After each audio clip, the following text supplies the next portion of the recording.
Hey fam, what's going on? It's your boy Darren with Darmac Builders and Brightway Insurance, bringing you all kinds of real estate information, construction information, finance, business, anything that can enhance your current situation. That's what I like to do, and that's the information I like to give. I often get asked, we're in the real estate boom right now, and I often ask, hey, is this the time to buy? Well, depending on where you are in your life, right? So if you are, getting ready to, you want to buy a home, and with the rates being as low as they are, that's something that you want to consider, to do. Make sure you get a piece of the American dream. So if you have done all that, you just make sure that you get yourself pre-qualified, you get your credit together, you get your money together in terms of your down payment. If you live in certain cities that they give down payment assistance, make sure you investigate that to see if there's any monies for your to help you purchase a home. So that's what a person who wants to buy an owner-occupied home. But I get often asked, what about investments? Like duplexes, triplexes, fourplexes, and the like. Well, you're really going to have to know numbers. You're really going to have to know expenses. You're going to have to know, what certain return on investment is. You're going to have to know what NOI is, net operating income. You're going to need to know debt service. You're going to need certain things you're going to need to know in order to make that investment.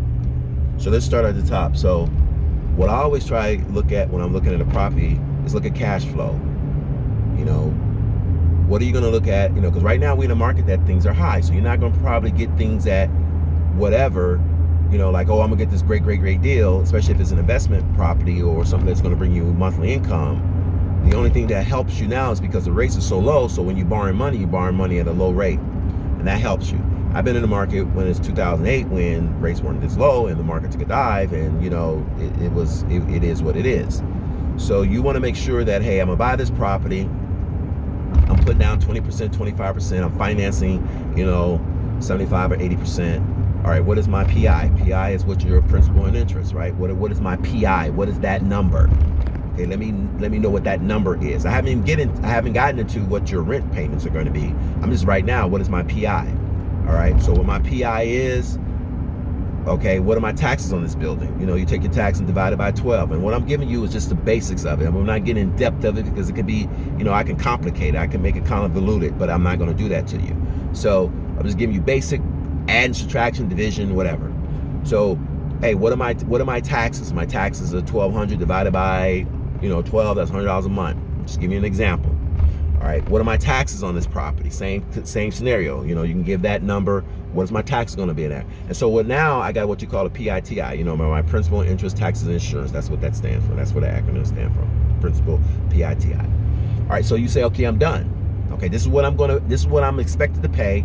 I'm assuming that you got a fixed rate. This is what I'm expected to pay on a monthly basis for 15 years, 30 years, 20 years, whatever your mortgage term was, right, or is. All right, so you got that. However, you got those little incidentals. Okay, who's paying for the electric? Who's paying for the water? Who's paying for the garbage? Those are expensive. Who's paying for lawn service if you live in a state like I do, Florida, where there's lawn services all year round? Certain things that you're going to have to take into the consideration. Hey, I got my PITI, and then I got my maintenance to maintain this building, and so boom, here I am. I got to take care of this. And so now I got this number. Just like anything else, is this number bigger or smaller than the rents that I'm getting for this property? Because if you have a duplex, you can't have a vacancy. You can't have one vacancy because that's a 50% vacancy, right? You have a triplex, you can have one vacancy, that's a 33% vacancy. So you got to kind of know that, okay, if I have a vacancy, my principal, interest, tax, and insurance and maintenance is not going to change, basically. That's what it's going to be.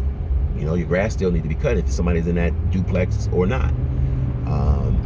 So there are certain things that you got to have to that you need to do when you buy an investment piece of property. You cannot just say, okay, I want to buy because everybody's buying, and do the numbers. Make sure you do the numbers. If the numbers don't add up right, you got to make a decision. If you say to myself that, oh, I can probably increase the rents, I can do that. Okay, you probably can. Everybody is entitled to do that. But are you going to get people to come in right now? Are you that low in rent where if you do increase the rent, that it's going to make it's not going to make a difference for people to come and knock on your door and say, hey, I want to live here, right? So I need you guys to kind of like understand that when you buy an investment piece of property, do the numbers. I'm gonna go one day. I'm gonna come and I'm gonna do a spreadsheet on a dry eraser board to kind of like show you the pattern, the things that you need to look for. Try to give you like interest rates and all that kind of stuff. I'm telling you something that I've done. I'm not telling you something that I read or seen or whatever. And these are the things that I go through the process. Everybody's going to have a different way of doing it. They're going to say, oh, you need to do this, you need to do that, or whatever. But I'm just going to give you the basics of things that you need to do when you're going out there looking, so you don't get caught with your hand in the cookie jar and you realize that, hey, I'm losing my money, I'm losing my fortune, I'm using this, and then you be like, hey, I don't have nowhere to go. So this is what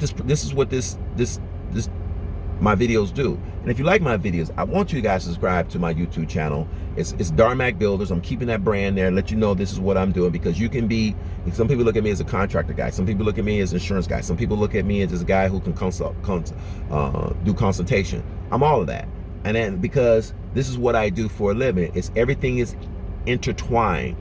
Need I say entanglement, right? But I'm not gonna get into that. But this is what I want you guys to kind of like understand when you come to my channel. Make sure you subscribe to it, make sure you share it, make sure you hit the like sign, and I'm gonna give you this information on real estate. I'm gonna give you this on finance. I'm gonna give you information on, you know, how you can figure out your mortgage payment. I'm gonna give you information, okay, I need to know what the taxes are on this building. I need to know what the insurance is gonna be on this building. I need to know what the maintenance is gonna be to cut this grass and make sure that it's good. I need to let my tenants know that, hey, you cannot park your cars on the grass.